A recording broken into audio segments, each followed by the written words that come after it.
The Filipino antonyms maganda, which means beautiful or good, and pangit, which means ugly or bad. Maganda, pangit. Maganda, pangit. Maganda ang iyong pagkakaayos ng mga libro. Your arrangement of the books is nice. Maganda means beautiful or good. Iyo is your, and then pagkakaayos, it means like the arrangement. And then a libro is a book, and then mga is the plural marker, books. Maganda ang iyong pagkakaayos ng mga libro.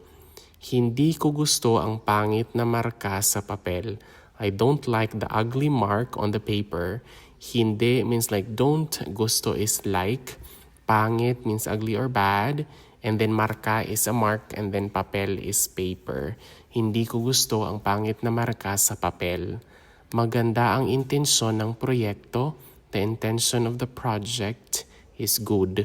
Maganda means good or beautiful, and then intention is the intention, and proyekto is a project. Maganda ang intensyon ng proyekto. Pangit ang mga panauhin niya kung ganito.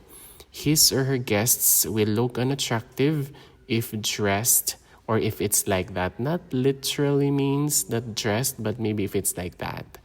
Pangit means not good or ugly in a way. And then panauhin means visitors or guests. And then niya, his or her, gender neutral kung is if.